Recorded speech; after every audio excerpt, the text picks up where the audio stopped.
Yes ఆ కంపెనీలో job వస్తే లైఫ్ సెటిల్ అనుకుంటారంతా. అలాంటి కంపెనీ ఇప్పుడు వివాదాలకు కేంద్రంగా మారింది. లైంగిక వేధింపులు సహా మత మార్పిడికి బలవంతం చేశారని మహిళా ఉద్యోగులు ఫిర్యాదు చేయడంతో నాసిక్ టీసీఎస్ వ్యవహారం ఇప్పుడు దేశవ్యాప్తంగా కొత్త చర్చకు దారితీస్తోంది. అసలేం జరిగింది? ఏం జరుగుతోంది? కేసులో కనిపిస్తున్న మలుపులేంటి?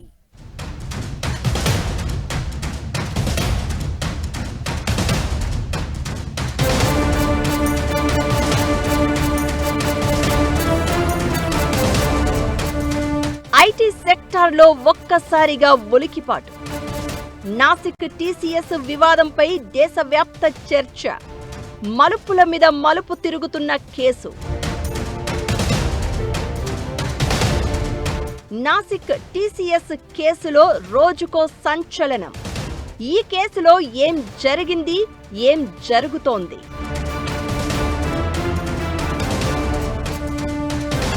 ఎవరి నిడా ఖాన్ ఇప్పుడు ఎక్కడ ఉంది?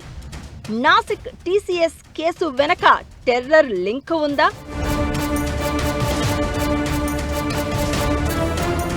ఈ వివాదంపై వినిపిస్తున్న ప్రశ్నలు ఏంటి? భారత్లో అతిపెద్ద ఐటీ సంస్థల్లో నాసిక్ టీసీఎస్ యూనిట్లో వెలుగులోకి వచ్చిన ఘటనలు కార్పొరేట్ ప్రపంచాన్ని ఒక్కసారిగా ఉలిక్కిపడేలా చేశాయి. దేశవ్యాప్తంగా సంచలనం సృష్టిస్తోన్న ఈ కేసులో లైంగిక వేధింపులతో పాటు వ్యవస్థీకృత మత మార్పిడి ముఠా కార్యకలాపాలు సాగిస్తోందనే తీవ్ర ఆరోపణలు వెల్లువెత్తుతున్నాయి. పోలీసుల దర్యాప్తులో రోజుకో కొత్త విషయం వెలుగులోకి వస్తోంది. ఈ వ్యవహారంలో కీలక పాత్ర పోషించినట్టు ఆరోపణలు ఎదుర్కొంటున్న నిడా ఖాన్ గురించి వస్తోన్న సమాచారం మరింత చర్చకు దారితీస్తోంది.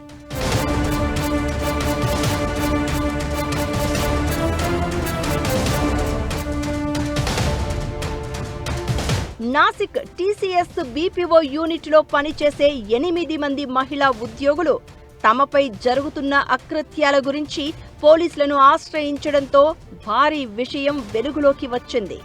2022 ఫిబ్రవరి నుంచి 2026 మార్చి మధ్య కాలంలో తమను మానసికంగా, శారీరకంగా వేధించడమే కాకుండా మతం మారాలి అని ఒత్తిడి చేశారు అని ఫిర్యాదులో తెలిపారు. ఈ కేసు తీవ్రతను పరిగణలోనికి తీసుకున్న పోలీసులు ప్రత్యేక దర్యాప్తు చేపట్టారు.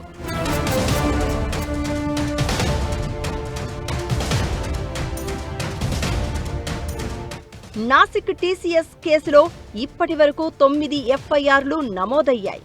నిందితులు ఆఫీసులోనే ఒక సమాంతర వ్యవస్థను నడుపుతున్నట్టు మాజీ ఉద్యోగి ఒకరు బయటపెట్టారు. ఈ వ్యవస్థ ద్వారా మహిళా ఉద్యోగులను లక్ష్యంగా చేసుకుని వేధింపులకు గురి చేసేవారని అన్నారు. భద్రతా కారణాల పేరుతో ఉద్యోగుల ఫోన్లు, బ్యాగులు, లంచ్ బాక్సులను కూడా ఆఫీసు ఫ్లోర్ వెలుపలే ఉంచాలని నిబంధనలు విధించేవారని, దీంతో లోపల జరిగే అక్రమాలు ఎక్కడా రికార్డు కాకుండా చూసుకునేవారని ఆరోపించారు. టీం లీడర్లు తమ డెస్క్ల దగ్గరకు మహిళలను పిలిచి అసభ్యకరమైన భాషలో మాట్లాడేవారని, వృత్తిపరమైన వాతావరణానికి విరుద్ధంగా ప్రవర్తించేవారని వాపోయారు. డానిష్, రాజా అనే వ్యక్తులు ఆఫీసు నుంచే వీకెండ్స్లో హోటళ్లు, రిసార్టులు బుక్ చేసేవారని బాధితులు తెలిపారు. యువ మహిళా ఉద్యోగులు తమతో పాటు ఆ హోటళ్లకు రావాలని ఒత్తిడి చేసేవారని ఆరోపించారు.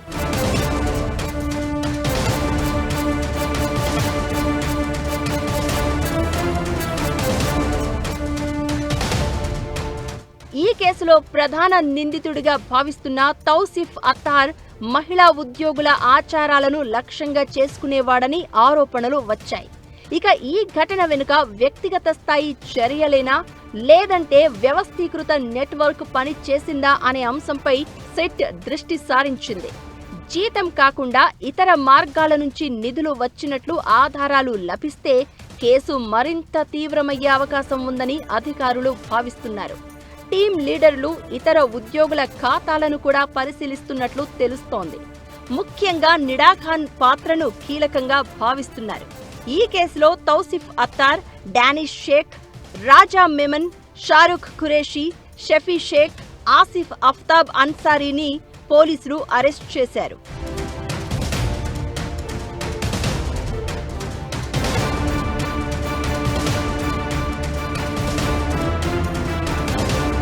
నాసిక్ టీసీఎస్ ఘటనపై దేశవ్యాప్తంగా చర్చ జరుగుతున్న వేళ కేసులో మరో మలుపు చోటు చేసుకుంది. నిందితుల మొబైల్ ఫోన్ల నుంచి లభించిన 2 ఏళ్ల నాటి ఒక ఫోటో ఈ కేసులో కీలకమైన సాక్ష్యంగా మారింది.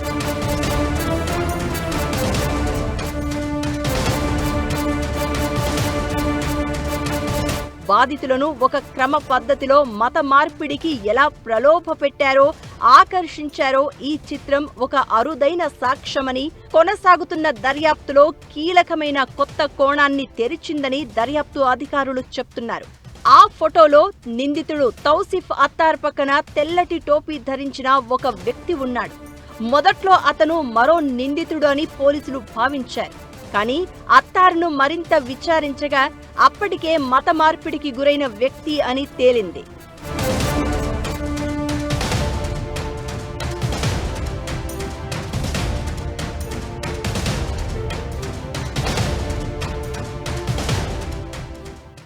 నాసిక్ టీసీఎస్ కేసులో పదే పదే వినిపిస్తున్న పేరు నిదా ఖాన్. ఇంతకీ ఎవరీమే? ఇప్పుడు ఎక్కడ ఉంది? నాసిక్ టీసీఎస్ వ్యవహారం వెనుక ఉగ్ర లింకులు ఉన్నాయా అనే అనుమానాలు ఎందుకు తెర మీదకొస్తున్నాయి? కేసు విచారణ వేగంగా సాగుతున్న వేళ నిదా ఖాన్ ఇస్తున్న జలకేంటి?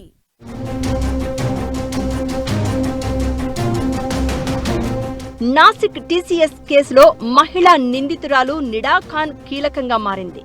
ముందు ఆమె టీసీఎస్ హెచ్ఆర్ మేనేజర్ అనే ప్రచారం జరిగింది.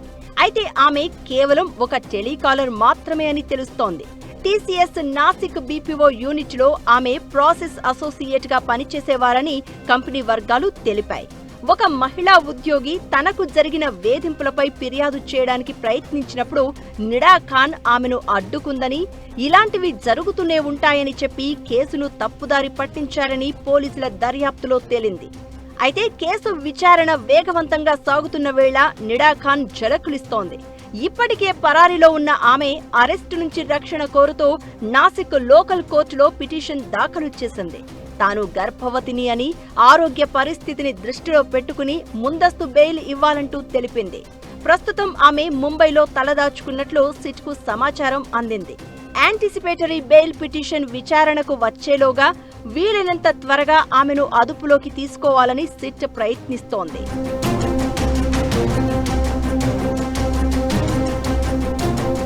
ఇకటు వ్యక్తిగత ఆరోపణల దశలో ఉన్న ఈ కేసు ఇప్పుడు ఆర్థిక లావాదేవీల దర్యాప్తు దశకు చేరుకుంది.